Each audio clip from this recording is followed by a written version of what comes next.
Welcome back, and thanks for staying with us. Our panelists are lined up, so let's convene the summit. Today's topic, the protests in Iran reaching their 100th day this week.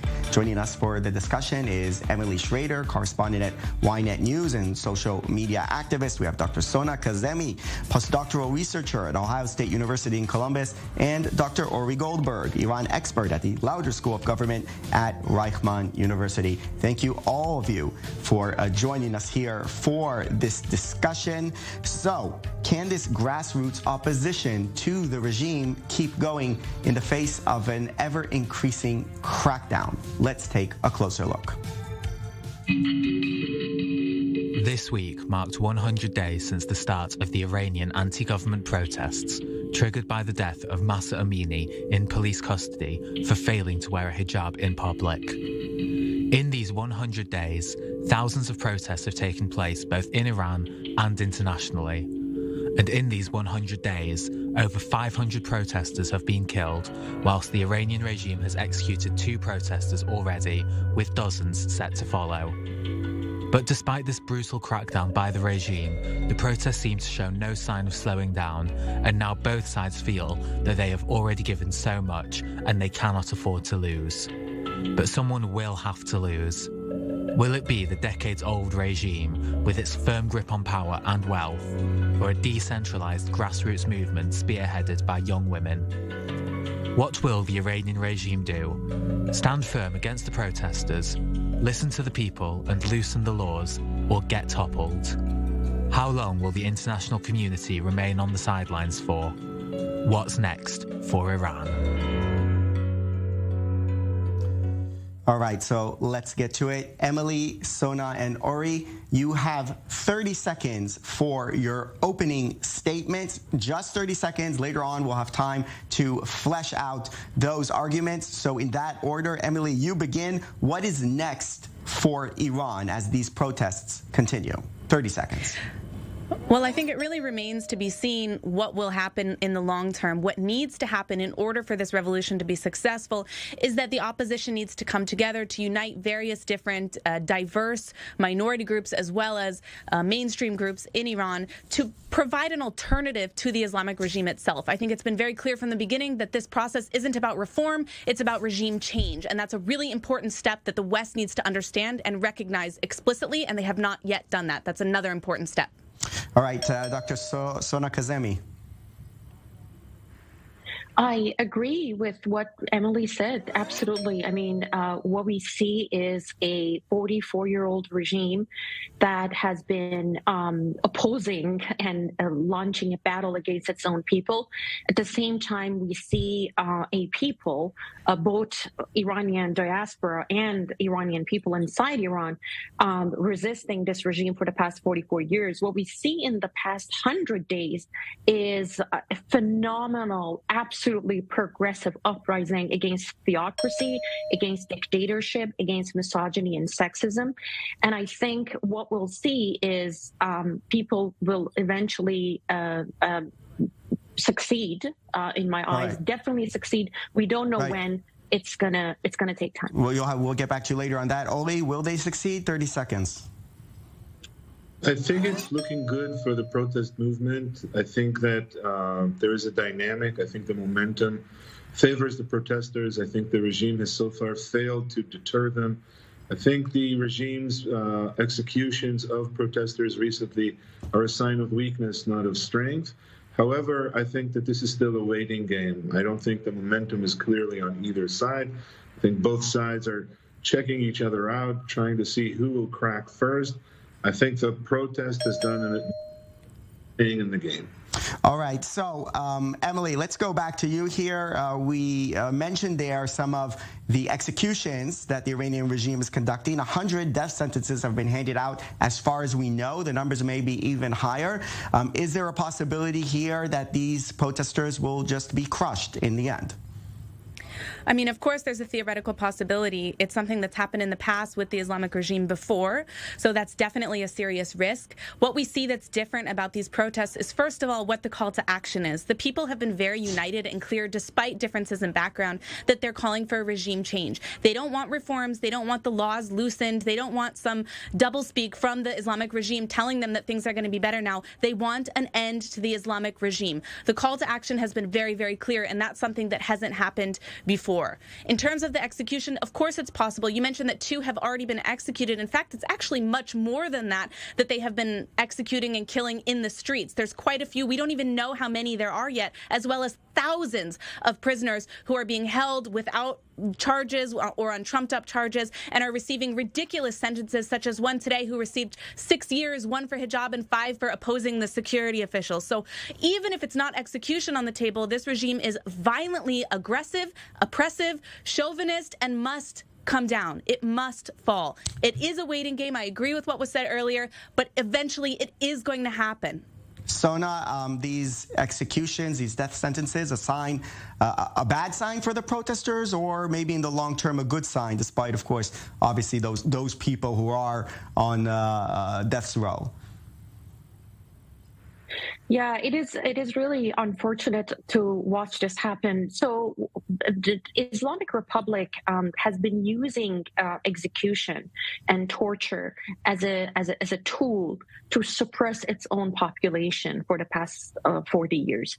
What we have seen from 1981, or perhaps even before that, we have seen these executions taking place on a massive scale, and the climax of which was 1988, when the regime executed 3,500 to 5,000 political prisoners who had already served their sentences and were actually serving their sentences. So we know that it always uses execution to control the internal crises that it experiences, which is terrible. But at the same time, it shows. I agree with what was said earlier, that it shows that it's scrambling to suppress people. It knows that people are not going to rest, and in fact wants to create fear, and by creating fear, Machiavellian style, just wants to control the masses. However, what we see on the other side is a young generation of people who were born after the revolution, who have experienced the internet, who know the global community, are TikTokers. They're not going to rest either. So this battle is between the young generation who loves liberal democracy, who is pro-Western, who loves freedom, who knows the value of it knows the power of its own aspirations, versus a hardliner old regime who is just going to collapse eventually. Yeah, there's definitely generation I battle. Yeah, go ahead. To jump in quickly and add that in addition to everything that was just said, I think that the social media and the media, but mostly the social media, plays a huge role in what's happening here. And when it comes to the question of, will they execute en masse protesters, of course, that would be awful and tragic, and it's a serious risk. But at the same time, they're also facing a risk because they are right on the verge of being expelled as diplomats from the G7, from numerous other countries. They're facing sanctions. They're facing crackdowns on targeted sanctions throughout the United States, Canada, other countries as well. And there is a huge effort from the Iranian diaspora and allies to push Western democratic countries to hold the Islamic regime accountable. So even if they did do things like that, even if they did begin executing protesters as they have, they're going to see huge consequences internationally, as they should. And I hope that it will be enough. All right, Ori, on that note, right, there's the diplomatic issue here. Also, Iran haven't really done themselves favors by selling these weapons to Putin in the war in Ukraine. Do you feel like Iran is more than ever isolated diplomatically, and maybe that can bring about the downfall of the regime, or no?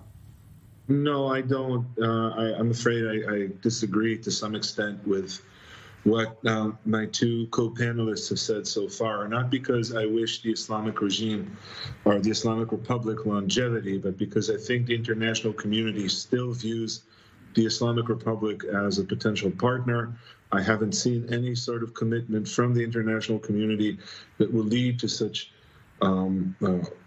broad sanctions as have been suggested here. And that, I think, goes for the struggle inside Iran as well. I agree that this is now a struggle over the very existence of the Islamic Republic.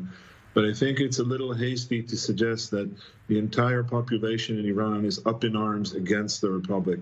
The Islamic Republic still has quite a few supporters left in Iran, and the protesters have yet to offer an alternative. I think that's an important point. Protesters have yet to offer an alternative vision. They have yet to offer an alternative future. It's true that they have keyed into a broad sense of resentment against the Islamic Republic, but they have not provided a blueprint for another way of doing things.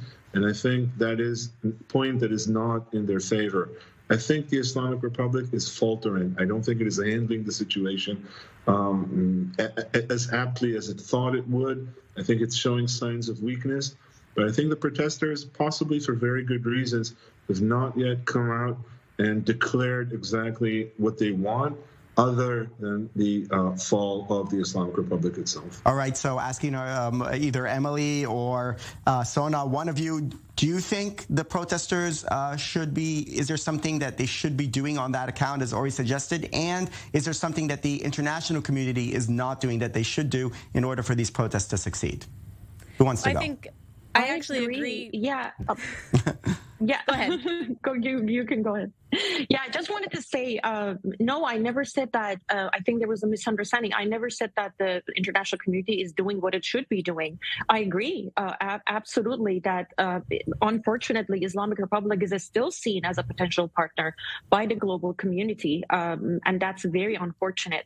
At the same time, what we see in Iran, I don't think there is a big majority that supports the regime. There are supporters of the regime that exist. There's the clerics, there's IRGC, their families. However, there's a silent majority.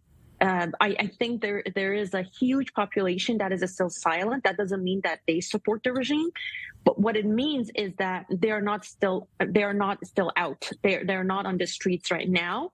I totally agree with that. And if they come out, the game could totally change. If everyone goes on strike, something like what happened in 1978, that actually led to the collapse of 2,500 years old monarchy in Iran. That could happen, but I agree that there's still a lot to be done by many people who are not showing their animosity and their disagreement with the regime in a visible way. Emily, we have 1 minute before the break. Any suggestions? What needs to be done? I also don't think the international community is doing even close to enough. I've been extremely critical and disappointed in what the United States has done, what Biden has done specifically, and continued to be, as well as Europe, although things have improved very, very, very slowly. In addition to that, I wanted to add that in terms of the Islamic regime having significant support within Iran, I would not agree with that at all. I think you see, even from the propaganda that they are trying to put out, if you look in Farsi, the things that they're showing are, protests in support of the regime with 10 or 20 people. They're very, very small groups, and they want nothing more than to show that they have a strong display of force. What you have in Iran is a mafia that's controlling the entire country. So you have a lot of people that are afraid to speak out, that aren't acting, who actually do oppose the regime, even if they're within it. Ori, I see you want to respond here, but we have to go out for a break. I'll let you respond after that. And then we're going to take a look at an important element here, which is the Iranian deal negotiations. Are they truly dead? Will they be revived? We'll be discussing that after the break. 2 minutes. We'll be back. Welcome back, and thanks for staying with us. We continue our discussion on the ongoing protests in Iran. Still with us, our panel of experts, Emily Schrader, Sona Kazemi, and Ori Goldberg. Now, while these protests are ongoing, nuclear negotiations have been stalled for months, dead, quote, according to President Biden. But is a revival possible? We've heard some rumors that maybe that could happen. Let's listen to Iran's foreign ministry spokesperson on the matter. Iran has followed the Vienna dialogue seriously. To Today, I would like to thank the representative of the European Union, Josep Borrell, for the dialogues, and in one talk, I told him with following the red borders, we are ready to reach the last step, provided all sides be realistic, and also for collaboration between Iran and the Atomic Energy Agency.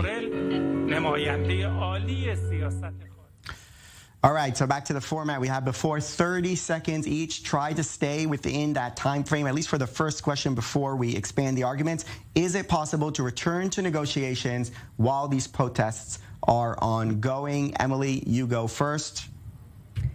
Yeah, so I think that this is a discussion that we shouldn't even really be having. I don't think that there should be any nuclear talks going on right now. I think it's absolutely outrageous that Europe would consider even having nuclear negotiations with the Islamic regime, considering what they're doing and what they have been doing to their own people. I think that the G7 and other Western countries need to be pressured to cut off all diplomatic relations with the Islamic regime in Iran and stop recognizing this as a legitimate entity. They cannot be trusted. They've proven it time and time again. And the only solution in this situation is a revolution. Sona? Yes, I totally agree with Emily. I mean, it's ridiculous that the world is still considering this. However, they are still considering it, and I don't think it's going to go anywhere. Even if I don't think they're going to sit down to reach any agreements. But if they do, it might be a very short term, something so little that they might get to, which, again, I don't think it will happen, but it's not very likely. But even if it does, it's going to be something very loose, very short, and is not going to have any effect on Iran's economy or the future of the country. Ori? I think a return to the agreement is definitely possible. I think it probably won't be a long-term agreement. I think the description of the Islamic Republic as morally reprehensible might be pleasing for a more philosophical discourse, but it does not fit the reality that the rest of the world sees. I think the rest of the world sees this as an Iranian struggle. They're not going to intervene, and nuclear negotiations are most certainly a viable option and most likely will resume sometime in the near future. Right, and Ori, I want to pick up on what you were saying before we went out to the break about the level of support for the regime inside Iran. I mean, we've heard all kinds of numbers. Some experts are saying it's around 40%, a third, maybe less. What do you make of the sort of the diehard protesters, the regime supporters, and maybe a large group of people who are kind of silent but don't know what to do? How do you kind of break it down there? I basically perceive it as a complex reality. I think that presenting the Islamic Republic as an entity, again, that is wholly morally reprehensible and has been committing atrocities against its own people for 44 years, kind of ignores the complexity of the situation and what I think a lot of Iranians perceive as the many successes of the Islamic Republic. It isn't as though the Islamic Republic replaced a thriving democracy in Iran. Iranians have never known democracy in the modern era. Under the Pahlavis, they were subjects of a tyrannical regime that was in many ways as bad as the Islamic Republic. That's exactly why I think the protesters' main drawback at the moment is that they have not proposed an alternative. I think that is one of the reasons that, as we heard here before, a lot of people in Iran are still not vocalizing their support for the protest. I don't think there's a majority of Iranians who support the Islamic Republic. I think there's a lot of anger directed at the Islamic Republic, but I think that the protest movement has yet to coalesce around an organized vision other than the downfall of the Islamic Republic itself. All right, Sona, let's go to you now. I mean, we were talking earlier about sort of the way the world views Iran and still views Iran as a sort of viable partner when it comes to all issues. And it seems like isn't the possible engagement when it comes to the Iranian nuclear deal sort of another sign of the fact what Ori mentioned, that as far as the international community are concerned, this is an internal Iranian issue and everything else sort of still applies? I just want to mention that it's not helpful at all to talk about the Pahlavi dynasty and what was going on in Iran before the revolution, or even suggest that this regime is as bad as the Pahlavi regime. It is ludicrous to claim that. That's not true at all.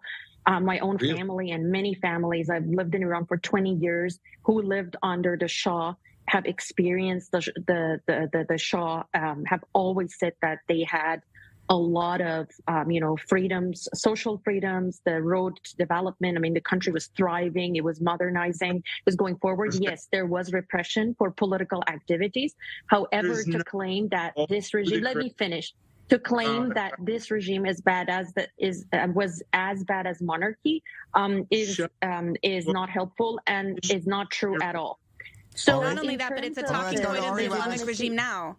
This is a talking point that they are using to defend their legitimacy or lack thereof. Let's let Ori respond here, and then we'll get to you, Emily.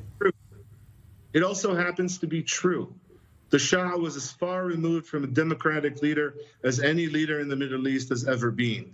The Shah was certainly good to a lot of Iranians. Life under the Shah was more open to the West. An Iranian middle class formed under the Shah. This is not a helpful discussion. Why are we talking about something that doesn't exist? We need to talk about theocracy, a religious government that has been repressing and killed thousands of people. We need to talk about this right now because my people are struggling against this regime, are struggling against theocracy. They're not struggling against monarchy right now. So that conversation is completely unhelpful. It is and it's a historical debate that we shouldn't have. We need to talk about the legitimacy that the Islamic Republic doesn't have right now. The Shah politically was a tyrant. Any attempt to describe him... They have not experienced the Shah. The generation who is dying on the streets right now, they are battling against theocracy. Why are we talking about Pahlavi regime at all? Let's go to Emily Schrader.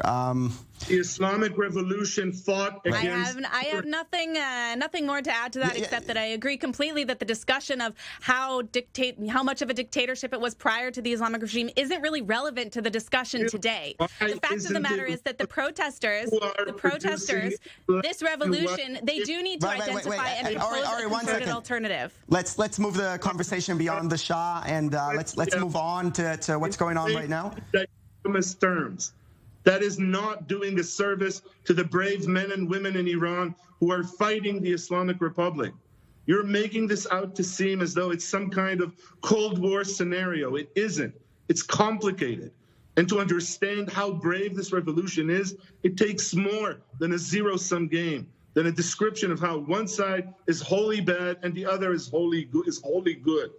What you're doing does not fit history. It does not fit the current political conditions in Iran. And I think it does not do a good service to the brave men and women who are out there fighting the Islamic Republic. And I think that you're repeating talking points of the Islamic regime by saying, Pahlavi. That has nothing to do with today. It has nothing to do with the fact that the Islamic regime today has zero legitimacy, and that is what the people of Iran are rising up against. They're not rising up against Pahlavi. You want to talk about Pahlavi because you want to distract from the fact of what's happening on the ground. A complex reality. That's a complete distraction, and it's not helpful to say that. We are not saying it's not then they're propaganda. It seems like, but wait 1 second. It seems like though there is an agreement though, at least among all three of you, that it would be better for Iran if this regime were replaced. So shouldn't that be the way to move forward? Shouldn't that be a consensus, regardless of what was before? Sona, what do you think? Exactly, that's exactly what we are saying, and it's not that I am talking from somewhere far, and I am a woman. I am a woman who has lived under theocracy for 20 years. I was arrested by the morality police. I was beaten up. I was imprisoned. I was harassed many times. I had to live under this dress code. We have to end it at that. I'm sorry. That was actually very interesting going into the history there. But Sona Kazemi, Ori Goldberg, Emily Schrader, that's it for now. We're going for a break.